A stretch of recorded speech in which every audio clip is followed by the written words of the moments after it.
Good afternoon and welcome to our session this afternoon on the ATC 111 Crop and Animal Improvement. So we are now going to continue with our next topic on module 1, Introduction to Crop and Animal Improvement. So for last time, we talked about the history, status, and importance of biotechnology. And I have posted also a video. Check this out on the genetics.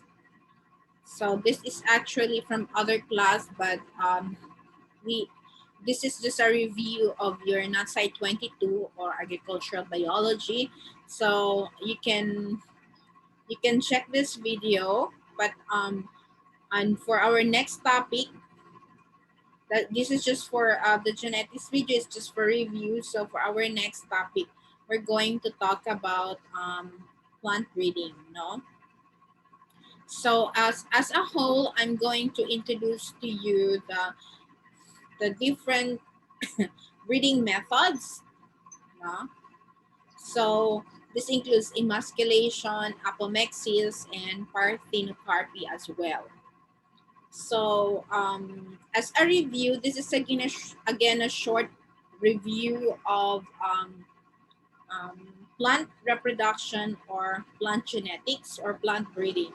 So of course, we all know the sexual reproductive organ of plant is the flower, and the stamen is the male reproductive organ, and the female is the pistil, which consists of the stigma, style, and ovary.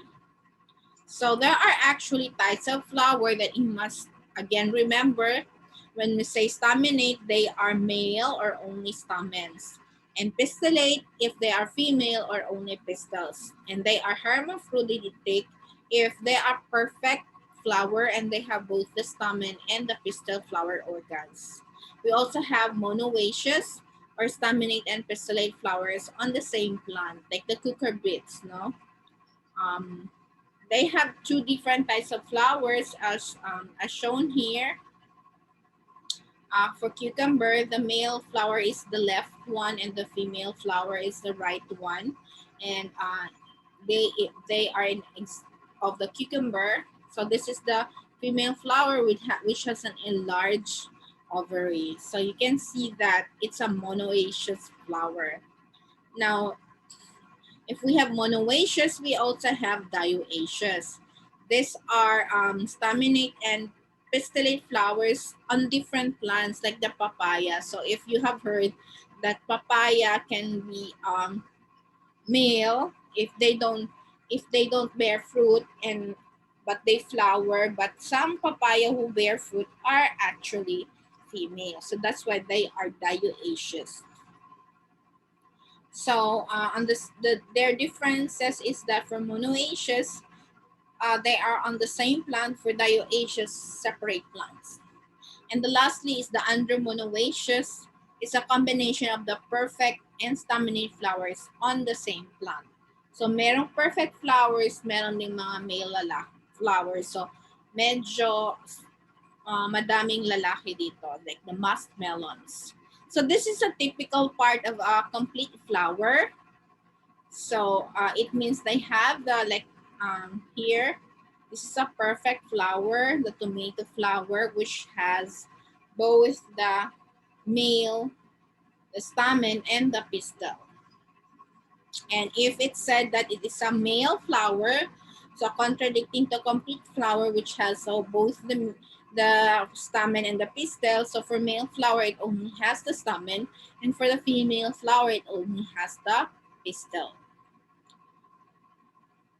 So for papaya, actually, there are three types of flower. So the female, the hermaphrodite, and the male.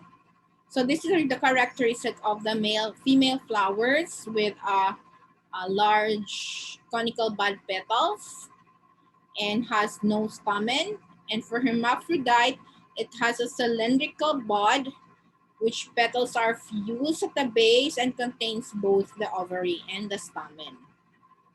So itong female only pistil. But for male flower, it's very slender and spoon-shaped bud with petals fused at the base, and it only contains anthers without ovary. So therefore, the fruit cannot develop. But for this female and hermaphrodite, the fruit is developed. And also, I have seen a lot of videos in YouTube that are actually um, technologies on how to make the male flower bear fruit. No, so if you have heard of the plant hormones, so there are also hormones that can make a male flower female, or can make a male like a male papaya, a male papaya to bear fruit, no? So by injecting stress to them with the presence of auxin and ethylene, so they can bear flower. So this is just the pollination, usual pollination way. No, we're in the pollen. You have here the pollen when the pollen is landed on the stigma from the anther, so it will grow its tube, the called as the pollen tube, through the style, and then it reaches to the ovary where the ovule are germinated with the pollen. So that's then proceeds to what we call double fertilization, because the egg cell is infused with the polar nut layer, and the other egg cell is becomes the endosperm and the fertilized egg. Kaya 2N and 3N siya. And that's why double fertilization. So for a typical tomato flower, so after this is how it the organ and how does after being pollinated, so fertilization occur, and then the fruit wall is developed, and then the seeds now become is now on the seeds now develop into the fruit. So I'm just recording. Good afternoon, Elsie. I am just explaining about breeding methods, no? So I am actually recording kasi I have said kanina we have brown out at my home, so maybe we cannot all meet, but now the electricity just have turned back, so um, you can join anytime with me. So I just have started about breeding methods, just a review of the sexual reproductive organ. And you can play again the video, the first part of the video, so you will know the discussion. So now we are on the different types of breeding methods. So the breeding methods, we are now under chapter plant breeding. So as I have said kanina, please start to look on the genetics video that I have made before on previous semester. So you can check that out as a review or introduction to plant breeding. So they can be natural self-pollinated, meaning they are perfect. They have perfect flowers like beans, peas, lettuce, and tomatoes kasi they are just self-pollinated. Although not absolute kasi because of winds, bees, they can also cross-pollination can also occur. So for cross-pollinated, like crucifers, the cabbage, cauliflower, radish, and root crops, carrots, beets, parsnip, and onions, and sweet corn, spinach, and asparagus. So these are definitely, I don't know if I have a photo here.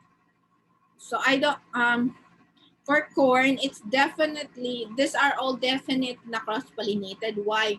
Because most of these flower are like for the what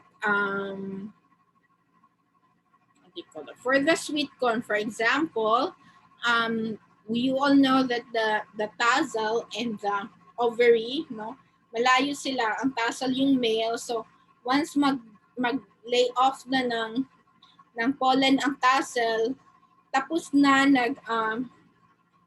the ovary is already finished yung kanyang receptivity, no? So recessiveness. So pag may mga pollinators na nakapag shower na ng pollen doon sa kanyang sariling ovary, so it has been pollinated already. That's why sweet corn and others are strictly cross-pollinated. Although meron silang sariling male and female parts, but then because of the receptivity, late kasi yung tassel mag-develop ng pollen bago pa maging receptive yung yes, after na maging receptive yung ovary. And the third group or type is yung partially cross-pollinated, yung mga eggplants, peppers, celery, cucurbits, squash, pumpkin, muskmelon, cucumber, and watermelon. So, partially kasi you know that these are monoecious, no? Example for cucumber. So, although meron silang sariling male and female flowers, but then it needs to be pollinated by other means like wind and bees, no? Kaya partially cross-pollinated siya. So this is done, emasculation is the manual na pollination in tomato. So this is done especially also in vanilla kasi in the case naman ng tomato, pag ang temperature is low, so yung pollen tube niya hindi mag-develop if the temperature is not enough. So especially during December or if it's really winter. So they do the emasculation of tomato. Or for some instance, wala ng mga bees to pollinate. So these are the steps actually. You just have to cut all the petals and the sepals, no? And then collect the pollen from other flowers, and then you can still store it and dry, and then sieve and put it ready for pollination. So as you can see, yung merong yung naiwan na lang is yung style, no? And then yung stigma, i-ano mo siya sa tip ng mga pollen na collected mo. So then eventually they grow, no? So yun ang tinatawag na emasculation. And between hybrid and open pollinated varieties, so which is better, Elsie? Hybrids or open pollinated? Can you hear me? Elsie? So if you, yes, asa mas nice, hybrid or open pollinated?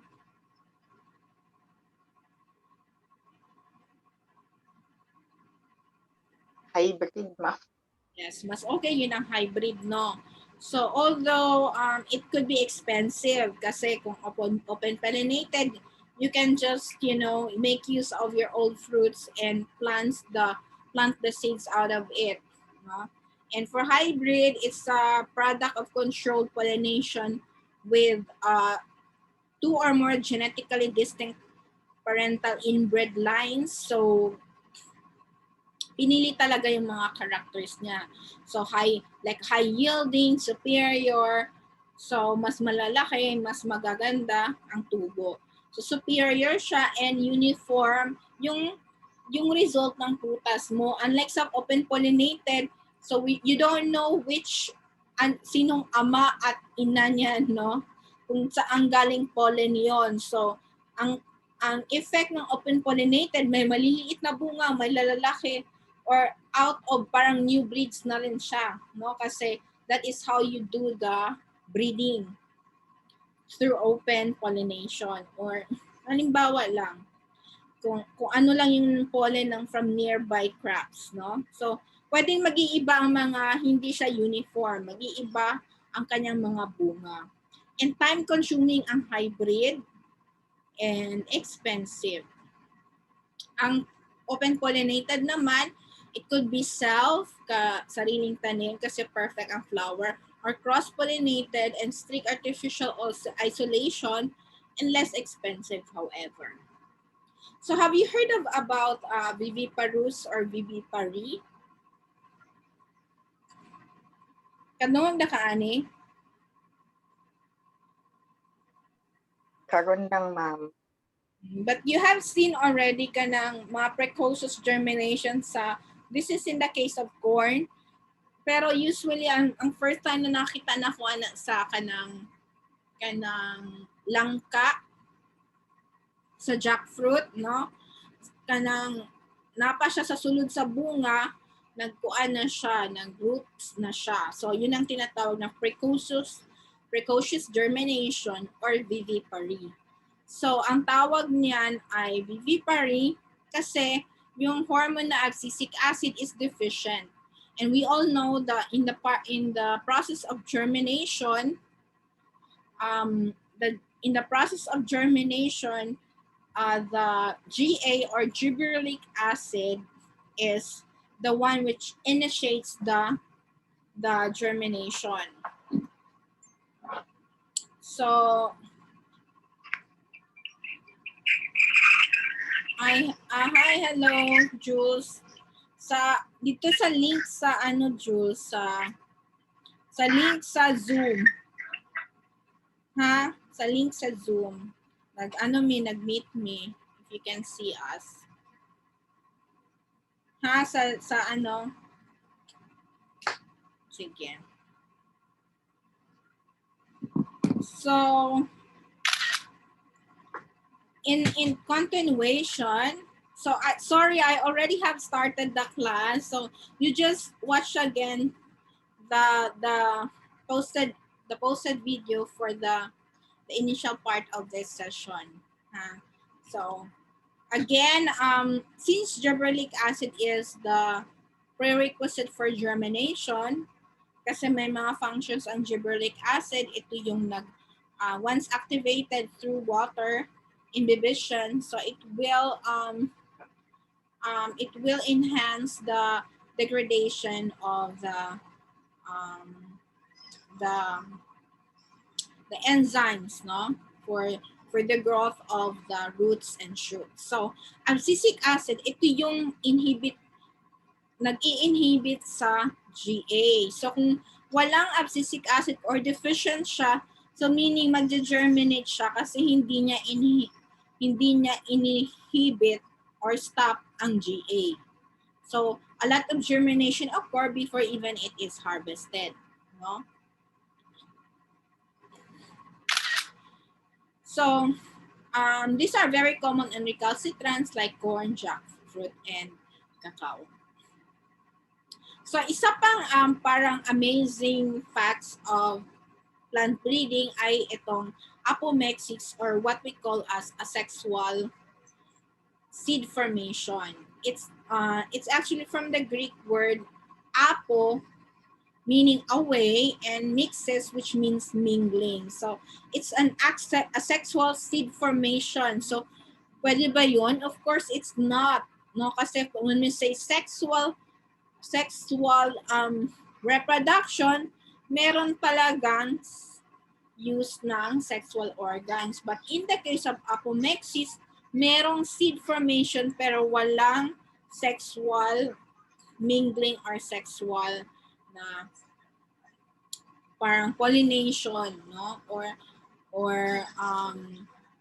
yung without pollination. So merong viable seeds but without pollination.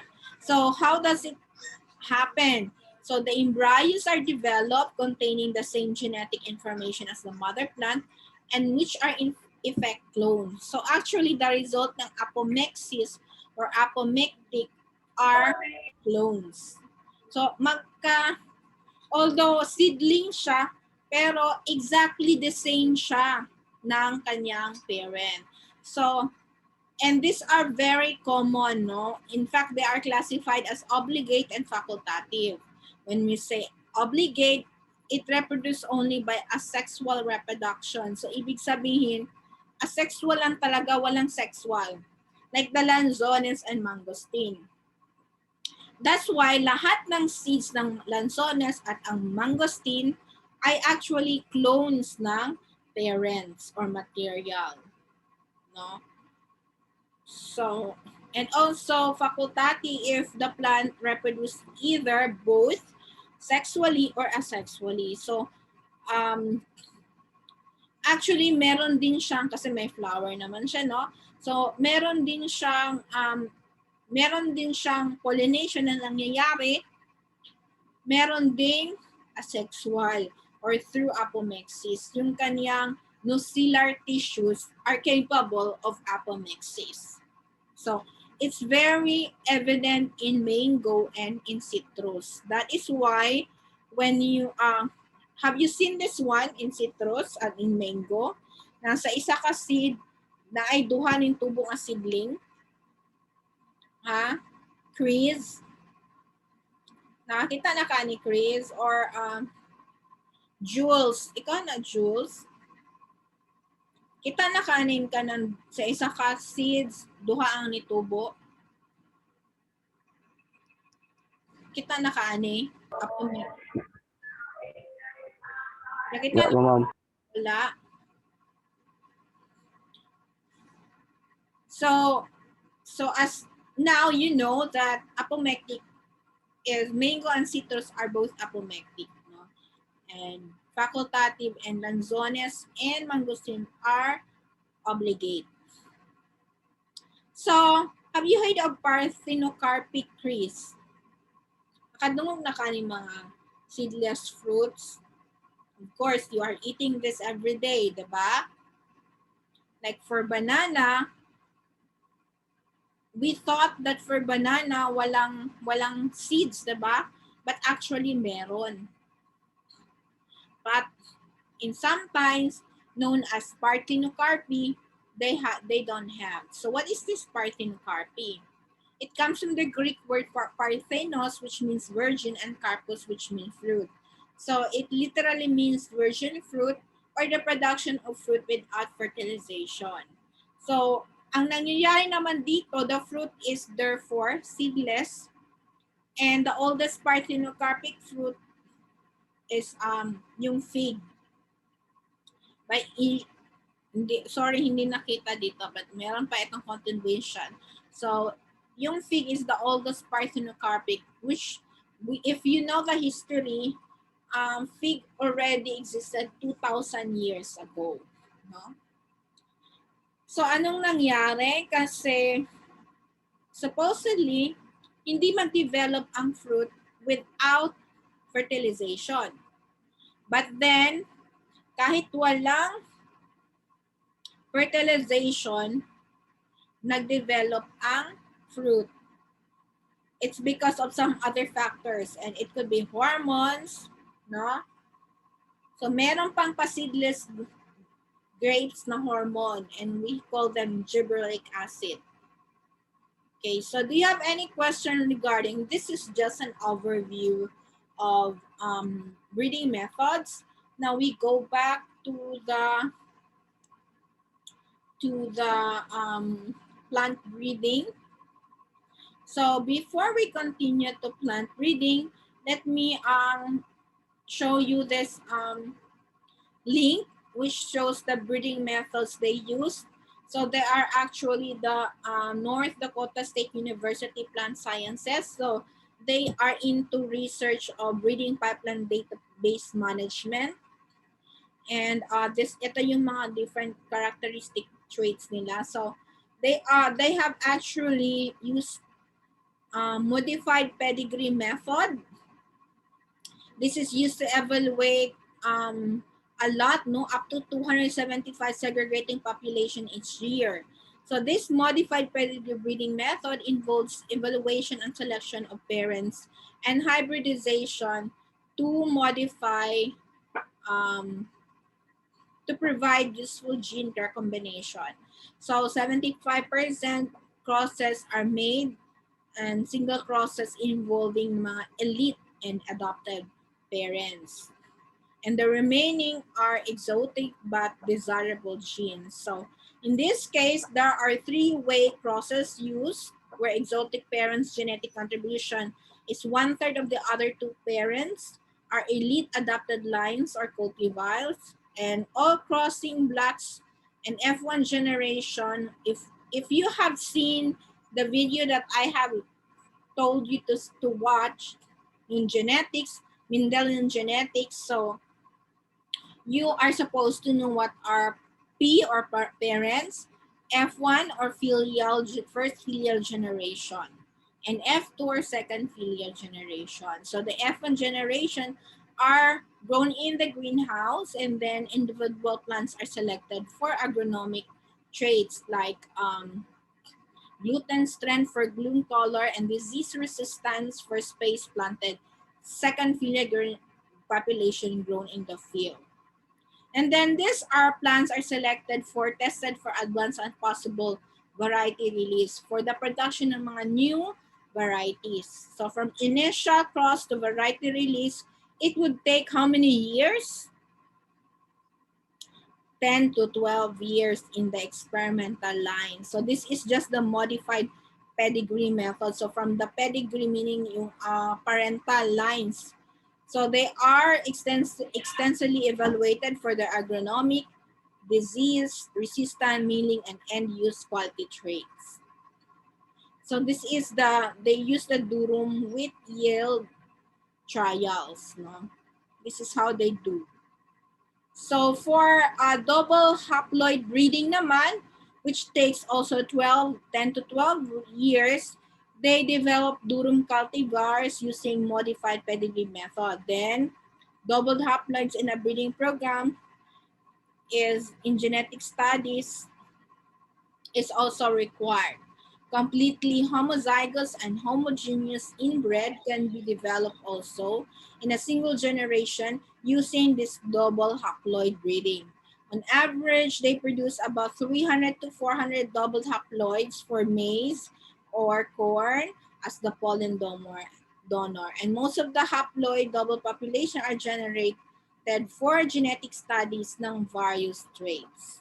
For example, for Starium head blight. So this is what it looks like for the double haploid breeding. So as you can see, they rear actually aseptically in an isolation or what do you call as the tissue culture. And the most high-tech is the marker-assisted na breeding, wherein interest in applying molecular markers to various crop breeding endeavors are used, and molecular markers assist crop breeding by assessing amount of genetic variation in breeding in a gene pool, and select lines based on presence of markers and i-reduce na niya yung undesirable linkage drug when introgressing genes from adopted germplasm. So you are going to use a map on this case. So ito siya. So the genetic variability in the breeding program was estimated using molecular markers. So lahat, usually ginagamitan nila ng program sa computer. And marker-assisted selection for traits such as grain protein concentration and disease resistance is being used in the breeding program to enhance the cultivar development. So this helps reduce linkage drug when using the unadopted germplasm such as in Dicocoides and Socium head blight results. So again, we have learned in their institution that they use the three main types: marker-assisted breeding, double haploid breeding, and modified pedigree breeding. So going back, we will now go to our main topic, which is plant breeding. So in this lecture notes, you will know that the some essential terminology before in the different traits and genetic and foundation. So when we say gamete, um, You have learned that it's a mature productive cell that is specialized for sexual fusion. So that is what we call as gamete. No?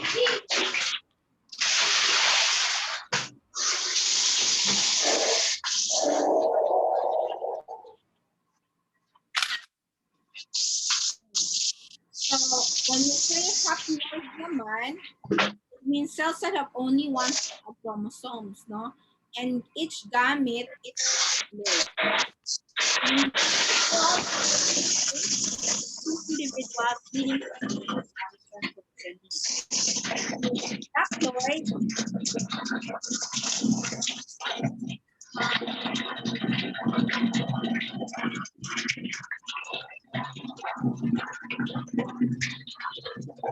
mas lovely pala, lovely. Can you unmute? I couldn't mute pala. Thank you, lovely. And so to continue, diploid cells with two copies of each chromosome. So the diploid state is attained by the fusion of two gametes. So haploid is the half while diploid is two. And zygote is actually the cell produced by the fusion of the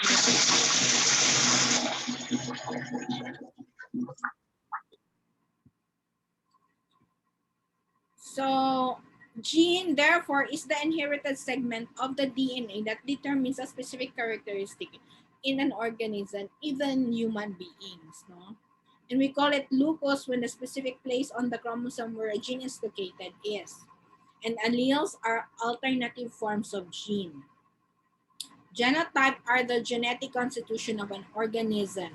And homozygotes is whose genetic constitution has both alleles of the same for a given gene locus. No? So it means they have both alleles, capital A and small a.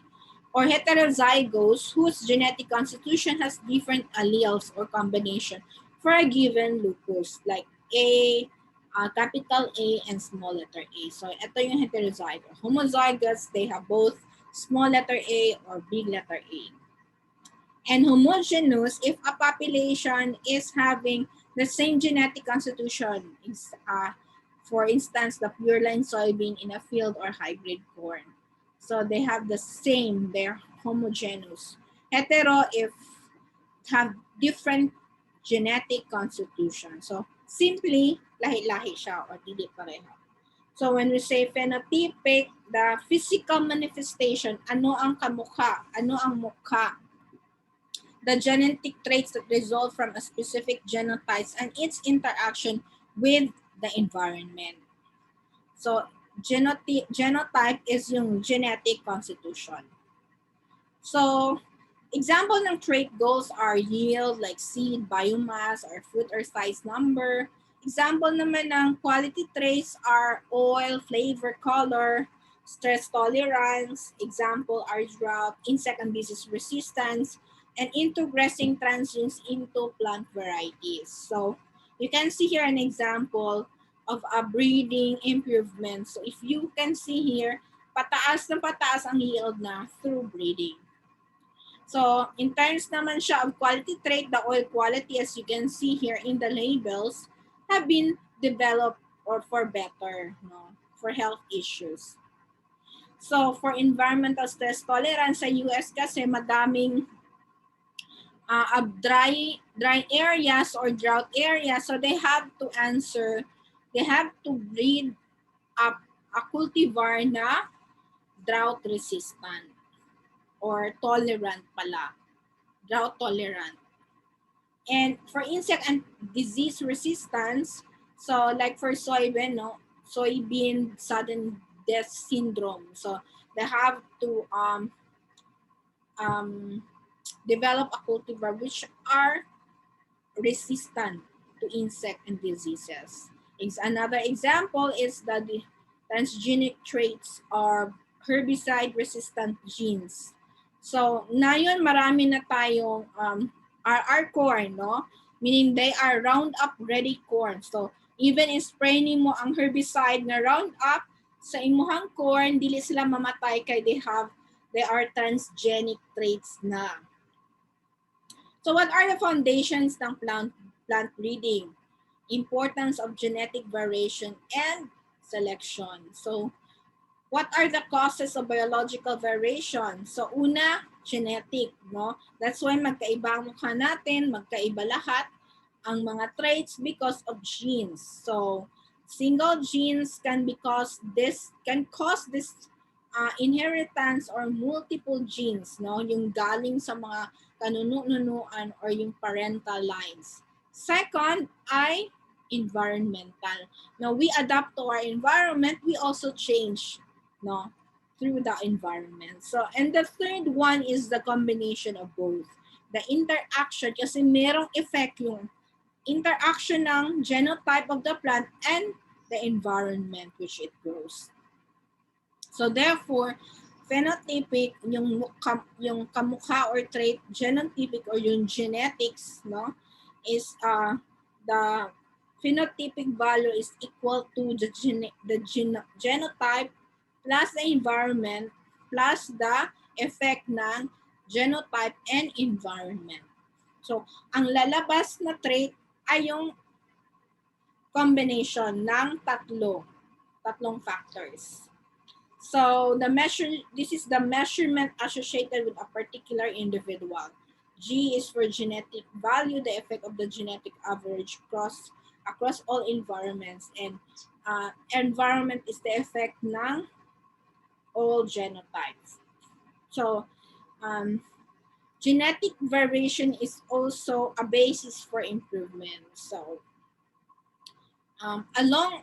if we have seen, I have actually a photo, but maybe later I can show you because I just remember now na meron tayong mga sinaunang, if you have seen yung mga sinaunang banana natin and sinaunang corn na mga cultivars, ang papangit. So, and now they have been selected for breeding improvement. So this is just to show you the phenotype, no, in all possible environments. No, example yung environment as deviation, and the mean is so the genotype is responds more strongly in the G will respond more strongly in some environments. So it could be environment 1, 2, 3, 4, 5, and then the set of environments also tend to shift the trait value in one direction, no, other than in a different direction. So if it's like for environment 1, so it can produce a different parental effect, no, or phenotypic effect,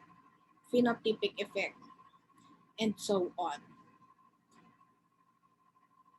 And also, according to Seawall Wright's shifting balance theory, a genetic or population will be defined by its coordinates, no, in an n-dimensional space, and a fitness value forms a surface in the n+1 dimension. So the genotype coordinates 2-dimension on the ground beneath the mountainous fitness. So if you are, ito yung genetic space, for example, and the coordinates are given population changed by selection. So kung ano yung usually nasa-select, like if this is the genetic space and you find this trait as most fitted, so that by direct selection, this can change, the coordinates of a given population will be changed by always selecting, no, or selection in small increments, and then direct selection tends to move up population towards where fitness is chosen. So ito yung parang fitted na mga genetic characters according to Seawall Wright's shifting balance theory. So there are methods and strategies and when and how to use each for cultivar production. So we have two kinds of traits that need to improve, the qualitative and the quantitative. So qualitative are simple inheritance controlled by major genes, and quantitative traits are complex inheritance controlled by several gene loci. No? So what are qualitative traits? These are classified into discrete classes. Individuals in each class are counted, and some environmental influence on phenotype. So controlled by few or major genes. So Mendel's 7 traits showing simple inheritance, as you have seen on the previous video or slides, you have the seed color, seed form, and seed and so on, wherein dominant is yellow or capital Y and recessive is small y or green. So you will know na dominant siya kung talaga yung lalabas, although meron siyang green or recessive na trait. And often single gene traits are easy to see or measure since environment typically has limited control over their expression. So for Tony, with the dominant, kapag capital ang letter, dominant siya ha, and heterozygous siya, dominant and recessive T. Versus the homozygous na recessive T, single gene locus on sewing chromosome 6. No? So, this is just again a review of the previous ano. But in this, you have in the previous video, if nakita na ba ninyo to Mary Rose? Si Mary Rose ang una naka-answer ata sa Punnett Square. So malamang nakita na to ninyo tong Mendelian's genetics. So monohybrid versus the monohybrid cross is just the, when I say dihybrid cross is dalawang traits. So monohybrid isang trait lang. So for parent 1 and parent 2, so meron siyang like capital Y and small letter y. So in the first filial fertilization, yung first offspring niya ay therefore, ang result ay hybrid plants na 100% yellow. And why? Kasi when you pair that one in the Punnett square, syempre mauna ang capital Y and then small letter y or dominant yellow and recessive green. So, kapag dominant ang pag-combine mo sa Y, dominant yellow and or i-capital na lang ako kung ha, dili na ako i-mix-mix ang name. So capital Y and small y, so combination na ng Y. So if you also pair that one, combination ng capital and small y, as well as here and here, ganyan. And so, since they all have the capital Y which is dominant, so ito yung mag-appear sa iyong first generation, filial generation. So the hybrid plants are 100% yellow. But when you cross the second filial self-fertilization using the parent one, no? Ito, parent 1 and parent 2. Ito naman, using the parent 1 and parent 2. So, heterozygous na siya na both dominant and recessive Y. So, pag i-mix mo na yan, in the Punnett square, the second filial generation, capital na Y, and here, small, heterozygous siya, capital Y and small y, and here, both capital Y and small, and if i-pair ni mo siya, small, both homozygous na small letter Y recessive. So therefore, ilan ang yellow? Kasi merong tatlong dominant or capital Y, so there are 3 yellow or 75% yellow, while nag-iisa lang ang green kasi recessive siya. So that also happens in a family, no? For persons, for animals, no? Na if na ay duha ka hybrid na ano, like puti nga ang papa nimo puti, ang mama nimo puti, ay ang mama nimo puti, ang papa nimo itom. So ang kung dominant ang puti, mugawas yung tanan, ang mga anak puti. Pero kung ang dominant is itom, ang mugawas yung nga tanan nga anak itom. Pagkamalas na lang, no? And then, kung ikaw ang anak, halimbawa, dominant ang puti, so swerte ka, puti ka. And then, nakapangasawa ka itom, no? Dominant man ang puti, pagka man gipartneran kag itom nga recessive gihapon, no? Mixture na inyong mga lahi. So, naay mo gawas nga inyong mga anak, tulo ka puti, napoy isa itom. Mo na nay mahitabo. So I hope you understand that one, and also maybe you also have an idea also. So we have 10 minutes left, and we are half on the slides already, and we will just see kung hanggang saan, hanggang kailan, saan tayo, then we will just continue next meeting, okay? If you still have questions, then you can butt in anytime, or you can just chat me in the group chat. So there are G and genotype frequencies. The example are self-pollinated diploid species. So in this pairs, the second filial population, meron siyang, you can produce 0.20 or 25% CC plants, 50% segregated na siya, and 25% produce all CC plants. And the resulting F3 population will have again this amount of percentage of the CC, no? And homozygous C, heterozygous CC, and homozygous na small or recessive C.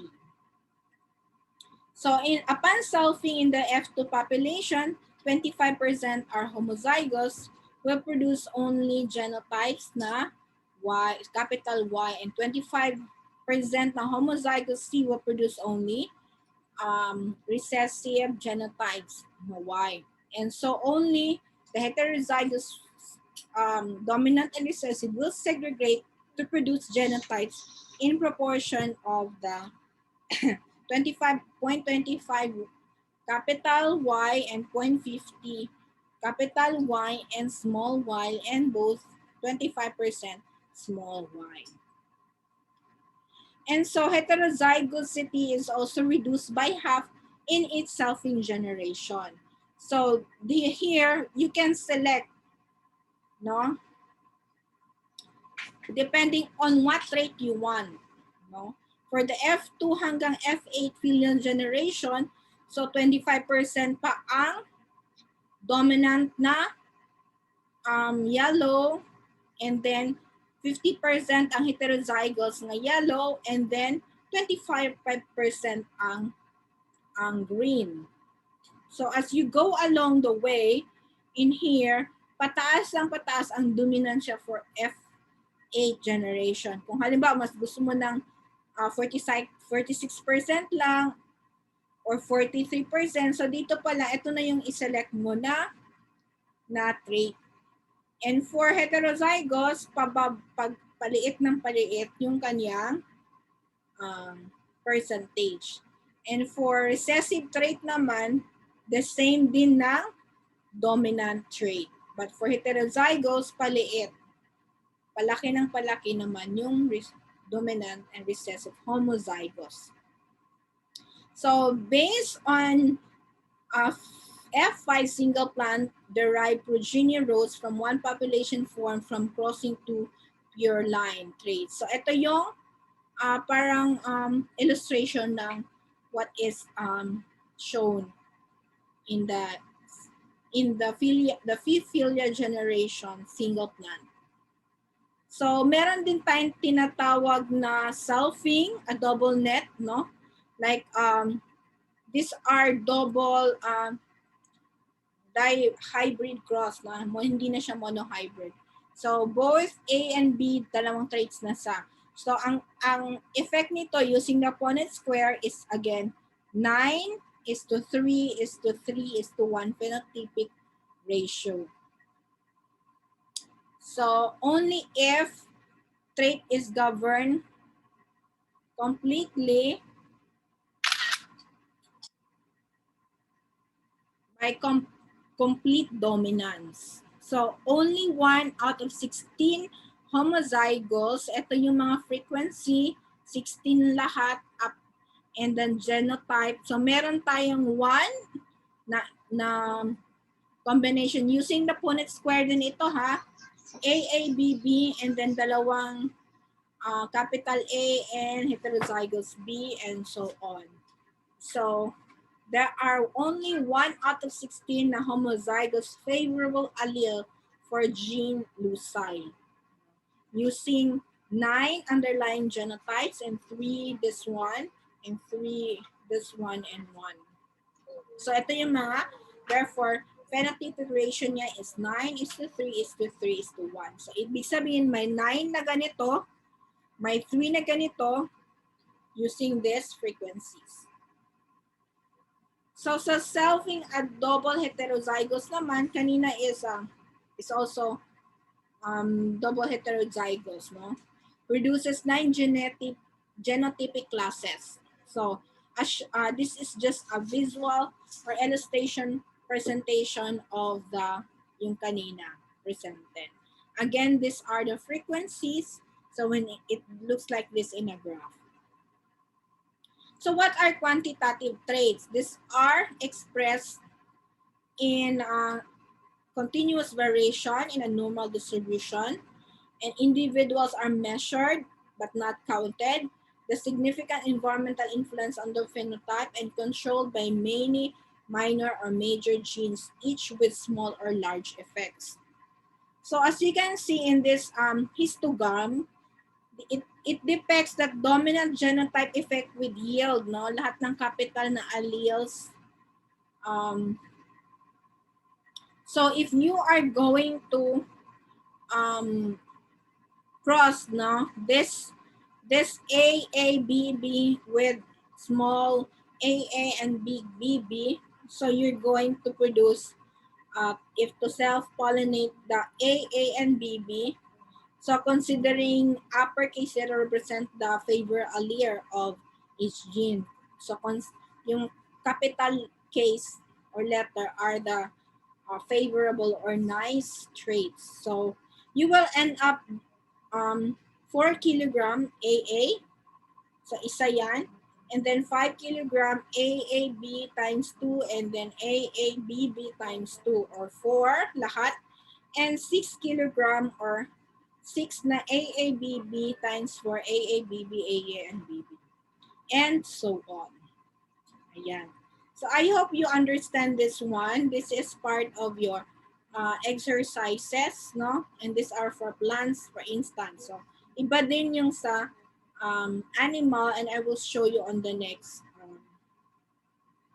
modules.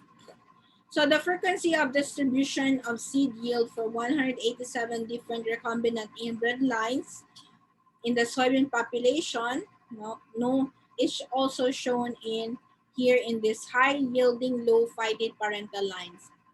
So this one, 2, 5, 10, 28, and so on. So no transgressive segregates for this trait in the population. So this is also another genes, no?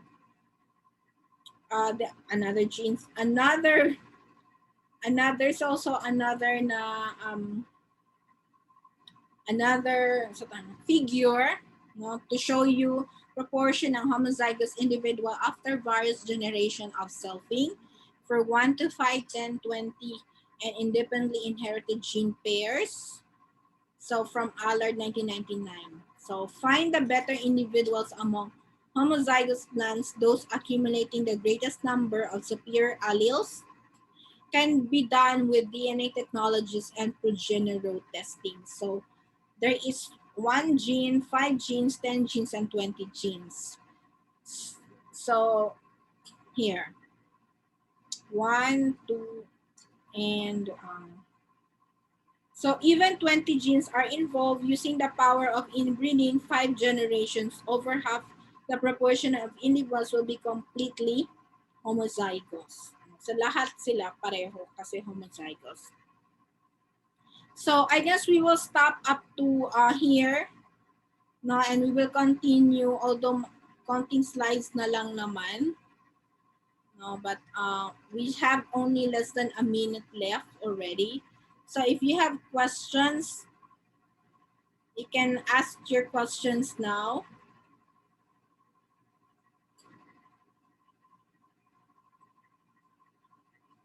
Do you have any questions? Chris, Lovely, Mary Rose. None, ma'am. So how would mo sa Punnett Square o sa plant breeding?